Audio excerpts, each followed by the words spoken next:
Hello everybody. In the previous lesson we talked about the ANSoomla initializer, and right now we just want to move to talk about scene initializer and what do we mean by scene handler and how to initialize it and what is the main purpose behind the Soomla scene handler. So yeah, let's go to the ANSoomla handler here and let's just give you a quick overview about it. Yeah, notice here first when we start the Soomla scene handler, we just call a method, and this method is called initialize scene UI change. So, and also here we have another method here called call later once per scene load. This is a method here, you can also use it, but let me just explain the first method here, called initialize scene UI change. Yeah, if you go to the initialize scene UI change here, you're just gonna find many lines of code here. First, we're just gonna talk about coins, and after that gonna talk about life, and after that we're just gonna talk about NoAds, and after that we're just gonna talk about the character and another character here, character 2, character 1, and so forth. Let's begin with the first. And why do we need an ANSoomlaSceneHandler? This scene handler is used in order to configure your scene with Soomla.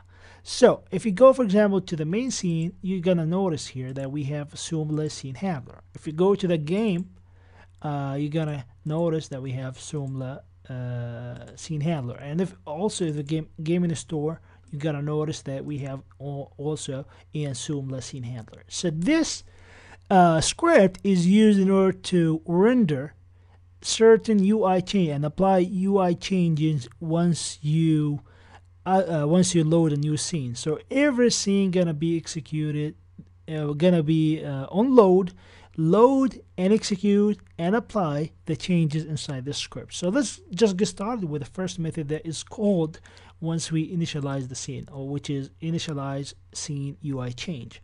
So once you go to this method on the start, we're just gonna try catch statement. Alright, so we're just gonna do try catch, and notice inside the catch statement, and because we use exception here and we could use try catch, you have to use system, and we use the try catch statement to catch any error related to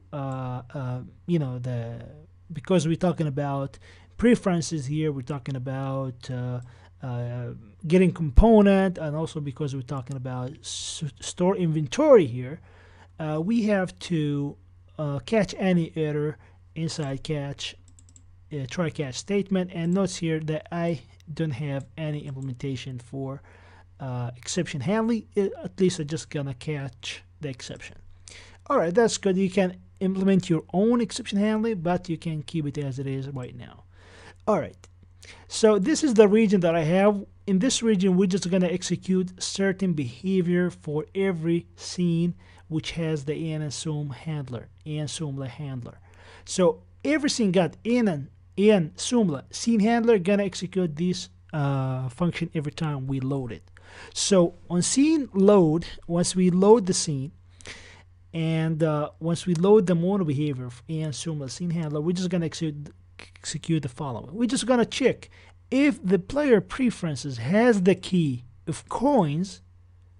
Alright, if the player preferences doesn't have the key of coins, we're just gonna get the balance of coins and save it inside coins. Else, we're just gonna take the current balance from the player preferences and just update the UI, getting the balance text, which is basically a UI element here. If we go menu, you're just gonna have something called balance, and inside balance we're gonna hear something called balance text. So we're just gonna give this balance text by its object name, and we're just gonna say get component of text, because this game object got a component here called text. So we need to get this component, and we need to get the text property from it. So we have to go here. The text is equal to the currency balance, which is basically an integer value. So we add this string in order to convert it to string, as you can see here, empty string. So yeah, every time we load a scene, we just check if there's no coins, we need to initialize the number of coins by using the virtual currency is equal to store info the get currencies, which is basically a static value inside the store info. And also we need to get the balance, and in order to get the balance, we have to use get balance method. But maybe somebody gonna ask me where this currency exists. You can go to the definition here. You can see here inside Soomla we have something called currencies, and you can search for this currency here by going inside this class. You can see this is a new empty list of virtual currencies. So if you go a little bit here inside this class, I just want to show you where this currency is filled. Just a second. All right. Yeah, we have here currency. We have here we have currencies. Okay, let me just show you where we have this currency. Yeah, we have the store asset. Do you remember the store assets that we have? We have something inside it called store asset to get currencies. So do you remember this class that we created here, asset example? We created a method inside it called get currencies. So we have a method here actually called get currencies, and we return the currencies here, return new currencies. So that's why we have to implement this method in order to call it by the store info. So you have to implement it as we saw here. All right, so yeah, that's cool. So that's the main reason we use this, where's that method is exist and where its value is given inside the asset example. All right, so we get the currency of 0, which is basically the coins, and for this coins I need to get its balance. So how many coins that I have, I get that by using currency to get balance. And after that I can set the player preferences to coin for the key coins for the number value of balance, which is here. And after that just save the player preferences, and all the time I check if the player hasn't coins, I need to initialize it. If not, I need to get the current balance and update the UI. So the same thing for the life, we do the same thing. And here for the ads, if the player preferences hasn't ads preferences key, I need to get the store inventory item for this ad and get the ID. If the number of ads balance, the balance of ads is bigger than or equal to 1, this means the user has purchased the ads, and this means I have to hide the ad from the entire game. So I go here, set player preferences for the NoAds to 1, and here I can say main. We have a flag inside the main ads controller to disable the ads. So I just enable this by saying main ads controller disable ads is equal to true, and update save as. So this script here gonna disable the ads in the entire game according to the player preferences no ads by getting its value from the store inventory balance of the no ads item ID. Yeah, this is pretty much, guys, how to implement we just make a log statement here in order to let you see it inside the console, Unity console.